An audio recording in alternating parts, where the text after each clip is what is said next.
चंदू पटेलिया जी, सिल्लन साहू जी, कुसुम त्रिपाठी जी, अनु पठान जी, कालीचरण कुशवाहा जी, अनिल भार्गव जी, कमलेश अहिरवार जी, हीरे दानवी जी, जीतू कमरिया जी, किरण गुप्ता जी, कमलेश्वर अहिरवार जी, राम बहादुर गुर्जर जी, समस्त हमारे मंडल अध्यक्ष, हमारे मंडल के महामंत्री, उपाध्यक्ष, एक एक मेरा देश तुल्य कार्यकर्ता जो इस मंच पे बैठा हुआ है, और सबसे महत्वपूर्ण मेरे लिए बड़ौनी की मेरी समस्त जनता जनार्दन नहीं, बड़ौनी के मेरे परिवार के सदस्यगण जो है, बोलो मेरे साथ, गुप्तेश्वर महाराज जी की, गुप्तेश्वर महाराज जी की, गुप्तेश्वर महाराज जी की। मैं आज धन्य हूं क्योंकि जिस धरती पर मैं आज उपस्थित हूं, इस धरती पर एक मां का आशीर्वाद नहीं है। अरे बैठ जाया, 2 मिनट की बात हो रही है। लेकिन इस धरती पर जहां एक तरफ हमारे गुप्तेश्वर महाराज जी का आशीर्वाद है, वहीं दूसरे तरफ मां पीताम्बरा मैया का आशीर्वाद है, मां बगलामुखी का आशीर्वाद है, और मां दुमावती मैया का आशीर्वाद है। तीन मैया की आशीर्वाद है। तो जो व्यक्ति बड़ौनी और दतिया आता है वो धन्य होके ही जाता है।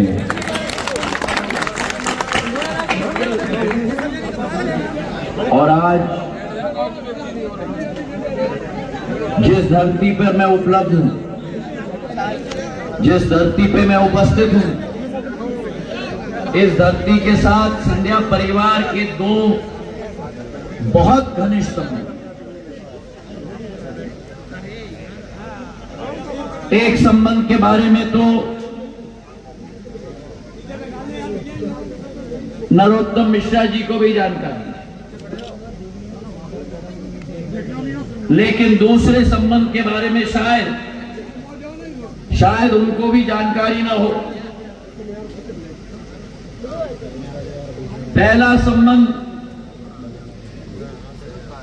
मां पीताम्बरा की पीठ,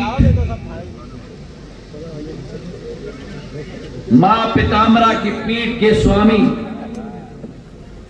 मेरी आजी अम्मा पूर्व राजमाता साहब जी के गुरु होते थे, और उनकी श्रद्धा अगर देश में कहीं सबसे ज्यादा थी तो इस मां पीताम्बरा मैया की पीठ के प्रति ही सदैव होती थी। हर नवरात्रि में पूरे 9 दिन मेरी आजी अम्मा इसी मंदिर में आकर 9 दिन साधना करती थी। इसी मंदिर के ट्रस्ट की अध्यक्ष भी थी, और उन्होंने स्वामी जी को अपना गुरु, जीवन का गुरु मान लिया। तो ऐसे श्रद्धा के भूमि को आज उनके पोते होने के नाते मैं नमन करता हूं। लेकिन एक और संबंध है, और शायद उस संबंध के बारे में आप लोगों को इतनी जानकारी नहीं, नरोत्तम जी को शायद इतनी जानकारी नहीं। जब सिंधिया परिवार के संस्थापक राणोजी महाराज, जो सातारा जिले महाराष्ट्र के एक छोटे से गांव कनेड़खेड़ से निकलकर पहली राजधानी उज्जैन में बनाई, जो राजधानी उज्जैन में बनाई, उज्जैन का महाकाल मंदिर जो इल्तुतमिश ने खंडित कर दिया था, और लिंग को कुएं में घसीट कर छोड़कर चले गए थे। उस लिंग को कुएं से निकालकर महाकाल का मंदिर अगर किसी ने स्थापित किया तो सिंधिया परिवार के वंशज राणोजी महाराज ने स्थापित किया। उज्जैन हमारी पहली राजधानी थी। उसके बाद जब राणोजी महाराज ग्वालियर आए, ग्वालियर को राजधानी बनाई। राणोजी महाराज भगवान शिव के अनन्य उपासक थे और वहीं दतिया की राजकुमारी चिम्माबाई माता गौरी की उपासक थे। और तब से नरोत्तम जी, बड़ौनी की जनता महाराजा राणोजी महाराज शिंदे और राजकुमारी चिन्नाबाई के बीच में जो संबंध हुआ, शादी हुई, तब से सिंधिया परिवार और दतिया परिवार के बीच में एक संबंध बना और उन दोनों का पुत्र महाजी शिंदे, जिनको इतिहास में उपाधि दी गई है द ग्रेट मराठा, जिन्होंने छत्रपति शिवाजी महाराज का जो सपना था भगवा झंडे का, हिंदवी स्वराज का, पहले हिंदू राजा जिन्होंने दिल्ली के लाल किले पर छत्रपति महाराज का भगवा झंडा फहराने का कार्य किया। तो इस दतिया के खून में और पानी में जो मां भारती के प्रति पूर्ण निष्ठा और संपन्नता है, उसी का एक संबंध सिंधिया परिवार और दतिया परिवार और दतिया की इस माटी के साथ रहा है। तो आज मैं अगर आपके सामने आया हूं तो आपके सामने भारत सरकार का मंत्री नहीं आया है, आपके सामने कोई सांसद नहीं आया है। अगर आपके सामने कोई आया है तो आपका परिवार का बेटा ही आया।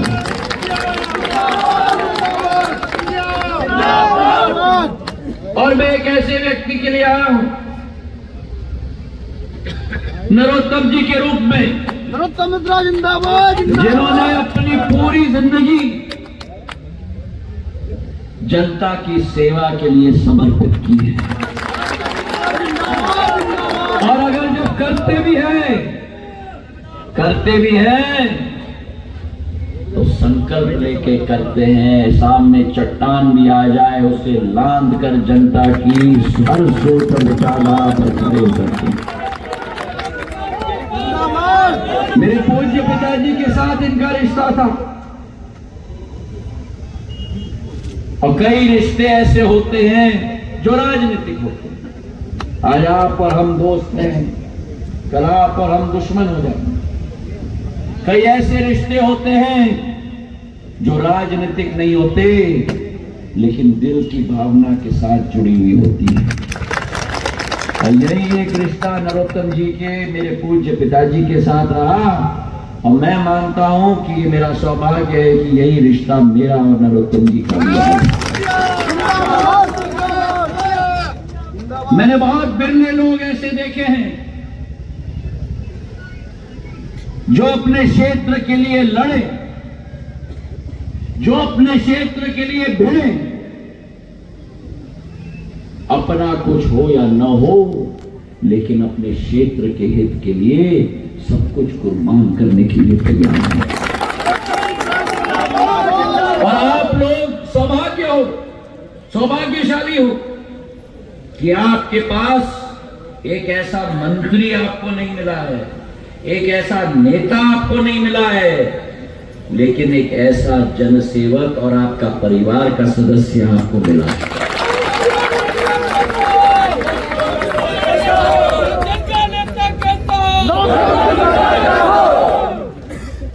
मैं स्वयं अपना अनुभव आपको बताऊंगा। लेकिन जब मैं सोच रहा था यहाँ बड़ौनी आने के लिए क्या क्या विकास हुआ है उसके बारे में बात करने के लिए, इतनी लंबी लिस्ट आई कि मुझे मालूम ही नहीं मैं कहां से शुरू करूं और कहां खत्म करूं।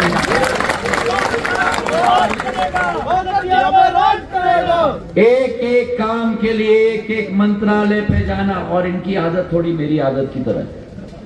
हम दोनों इसमें एक ही हैं, क्या कि हम छोड़ते नहीं जब तक इतना परेशान करें कि वो व्यक्ति कहे कि भैया पीछा छुड़वाओ, जो भी चाहिए इसका करवाओ।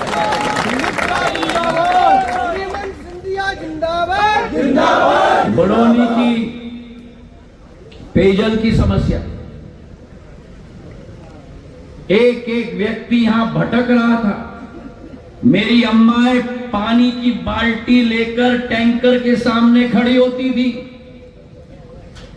सुबह से शाम तक पसीना छूटता था। अगर आपके संकट का समाधान किया तो आपके बेटे नहीं किया, जो बड़ौनी के लिए हमारे क्षेत्र से अंगूरी बराज और मरीखेड़ा बांध से पानी लाकर 100 करोड़ की योजना पानी की लाई और 60 करोड़ की योजना सीवर लाइन के लेके आई। जल जीवन मिशन के आधार पर एक ऐसा गांव नहीं बचा है जो कांग्रेस के शासनकाल में, अगर टोटी होती थी, क्योंकि गांव में तो हम नलकी को टोटी कहते हैं, है कि नहीं, अगर टोटी होती थी तो पानी नहीं होता था, और अगर पानी का स्रोत होता था तो टोटी नहीं होती थी। नरोत्तम जी ने एक एक गांव में नलकी और टोटी भी लगा दी और पानी का स्रोत भी दे दिया। गजेंद्र सिंह शेखावत जी से योजना लेके आए, सीएम राइस स्कूल यहां बन चुका है 40 करोड़ का। दतिया में मैं ये सोच रहा था कि दतिया शहर बना दिया कि कॉलेजों का शहर बना दिया। दतिया में मेडिकल कॉलेज 200 करोड़ का, फिशरी मत्स्य पालन का कॉलेज 350 करोड़ का, आईटीआई का कॉलेज, ऐसा कोई कॉलेज मध्य प्रदेश में नहीं बचा जो दतिया में ना हो। और ये मेरे नौजवानों के लिए है, नरोत्तम जी ने किया है तो इस पीढ़ी के लिए नहीं, लेकिन आने वाले भविष्य की पीढ़ियों के लिए किया है।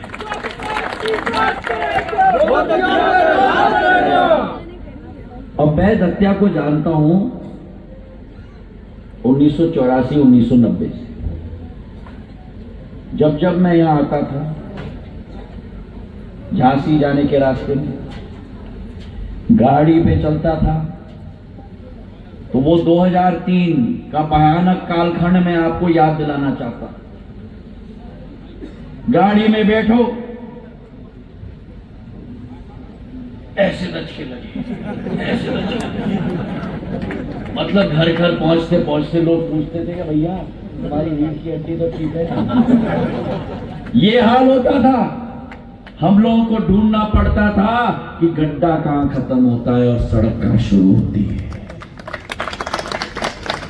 और उस मध्य प्रदेश में जहां 44,000 किलोमीटर की सड़कें थी, आज उसी मध्य प्रदेश में इस कमल के फूल के निशान के आधार पर 5 लाख किलोमीटर की सड़कें आज बन चुकी हैं। और वही सती दतिया में चारों तरफ से देख लो,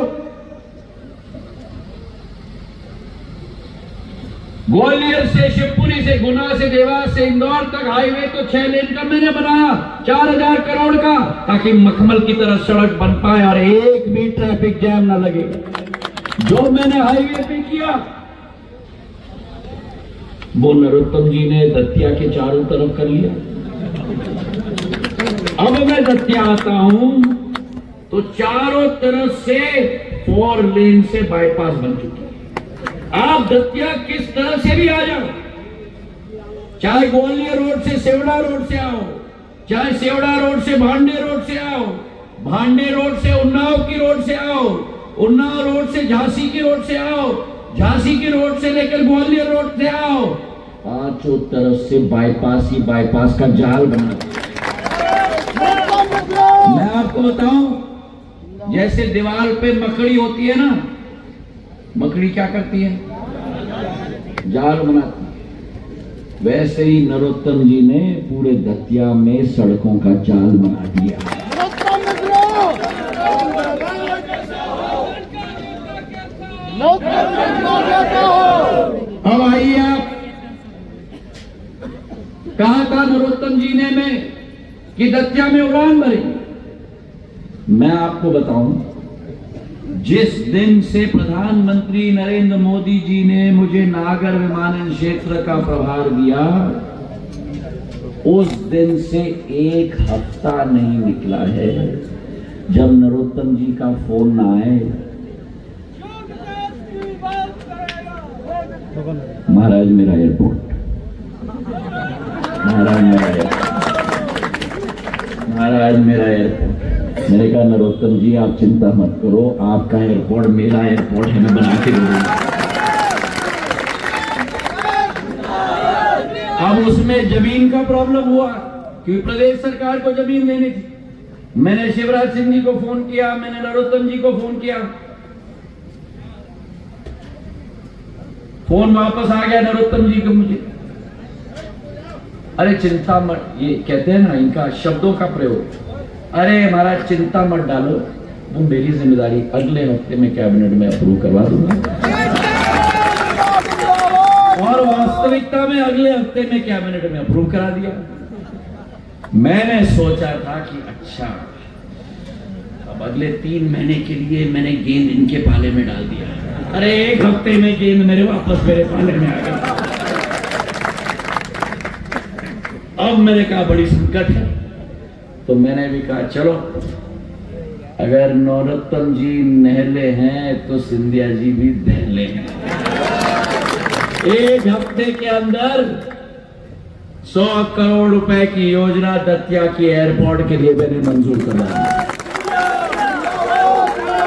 और मैं आपको यहां कहना चाहता हूं, हम शुरुआत कर रहे हैं 19 सीटर से, लेकिन इनका और हमारा संकल्प है कि हम ATR जहाज को भी दतिया के एयरपोर्ट पे लैंड करवाएंगे। बस एक शर्त है, एक ही शर्त है, बड़ा प्लेन आना चाहिए कि नहीं? आना चाहिए कि नहीं? अभी मुझे सुनाई नहीं दिया, मुझे लगता है नहीं आना चाहिए।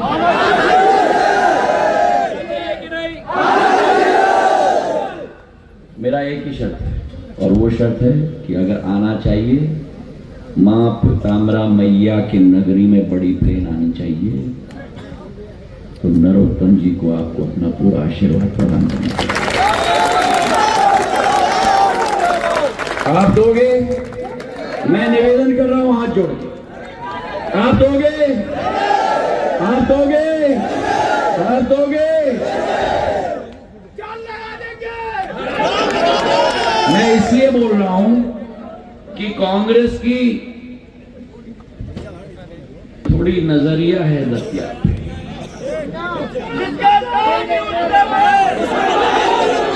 कांग्रेस भूल जाती, अरे भैया कांग्रेस भूल जाती है वहां वो जोड़ी है ना, जोड़ी छोटे भाई, अरे बोलो छोटे भाई, पर वो जोड़ी भूल जाती है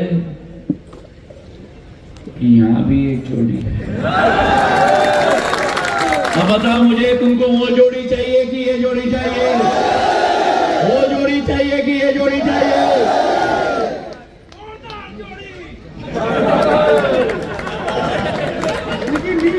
नहीं, एक मिनट, ये मैं सुनना चाहता हूं आपके आवाज से नहीं, ये मैं सुनना चाहता हूं 3 तारीख दिसंबर को जब पेटियां खुलेंगी।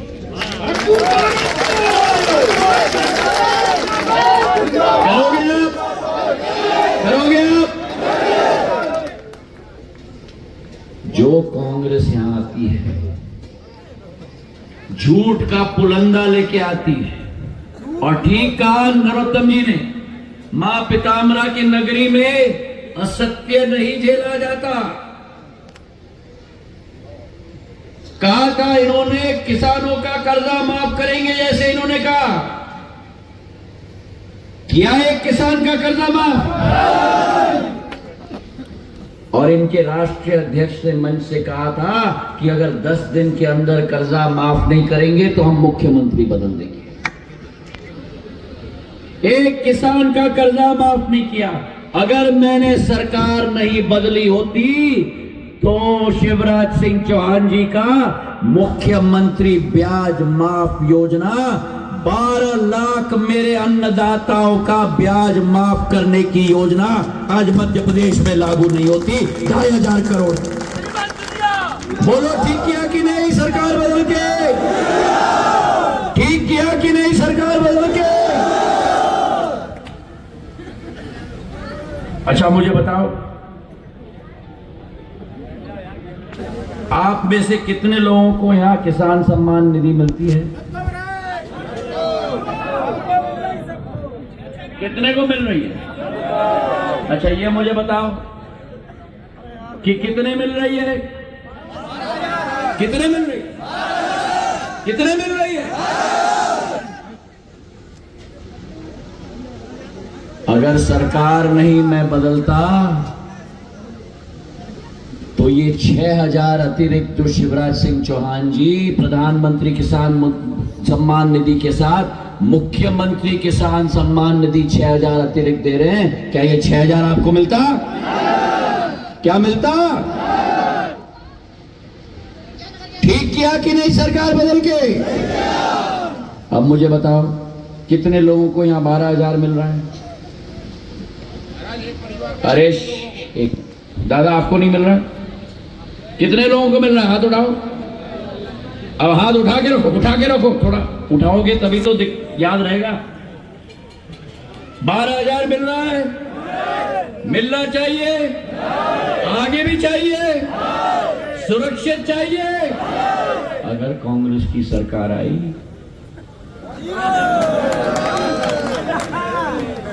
याद रख लेना, जब ये सरकार में आए थे 15 महीने संबल योजना बंद कर दी। जब ये सरकार में आए 15 महीने भाजपा सरकार की 51 जन कल्याण योजनाओं को बंद कर दी। अगर भगवान न करे ये सरकार में आए, आपका 12,000। इनको आना चाहिए सरकार में, आना चाहिए सरकार में, आना चाहिए सरकार में, आना चाहिए सरकार में। मेरी बहना, आज शिवराज सिंह जी की मेरी लाडली बहना है। यहां कितनी लाडली बहना बैठी हैं? कितनी लाडली? हाथ उठा लो जितनी लाडली बहना है। अब अम्मा बताओ कितना मिल रहा है आपको खाते में? 12,000।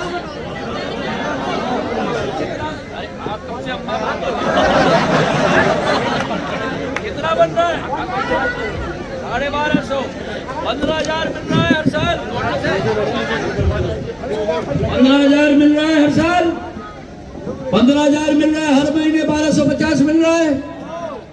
अब आप मुझे पूछो, बताओ 10 तारीख को आने वाला है, आना चाहिए, आगे भी आना चाहिए। बताओ मुझे, हाथ उठाकर आना चाहिए कि नहीं? अगर कांग्रेस की सरकार आई,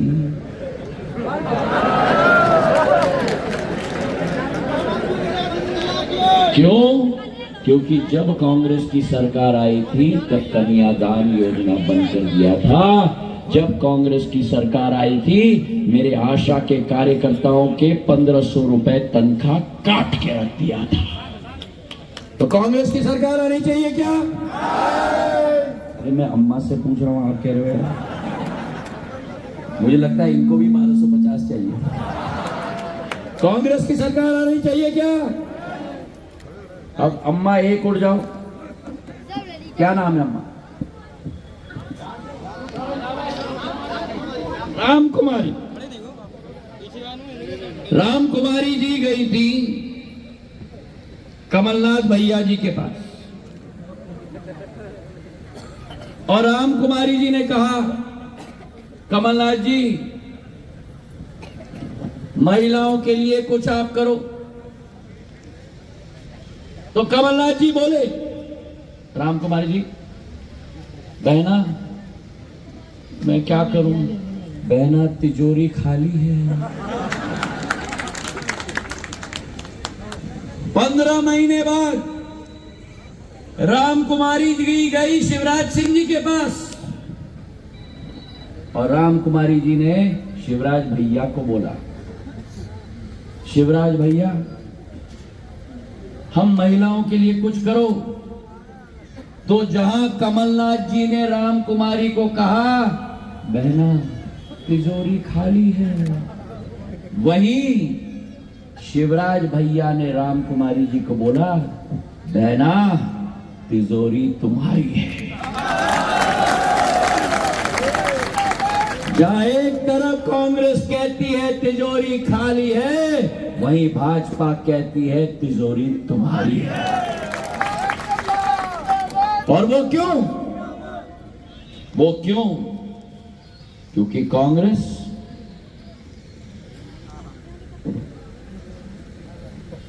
आप बैठो, तुम लोग आओ, उधर जाओ। कांग्रेस इसी की खोज में है।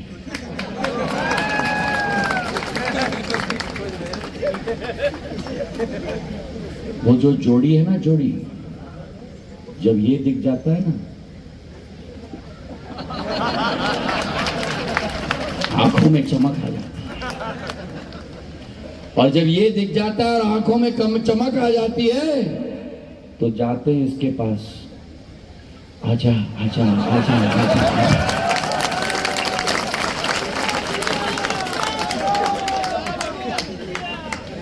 कांग्रेस में किस्सा कुर्सी का है, भाजपा में किस्सा जनता के आंखों में चमक और जनता के विकास और प्रगति का है मेरे भाइयों बहनों। तो 17 तारीख को एक एक वोट बड़ौनी में ना छूटे, पीछे वाले स्कूटर के पास, हाँ, एक एक वोट बड़ौनी में ना छूटे। 17 तारीख को एक एक वोट जाना मतदान केंद्र में और ठका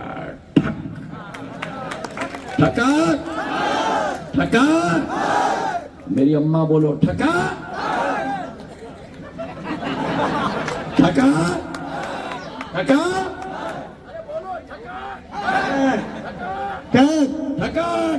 कमल के फूल के निशान पर डालकर अपने क्षेत्र के बेटे, अपने क्षेत्र के भाई नरोत्तम जी को जिताकर भाजपा का झंडा बुलंद करके रख देना। धन्यवाद। जय हिंद, जय भारत।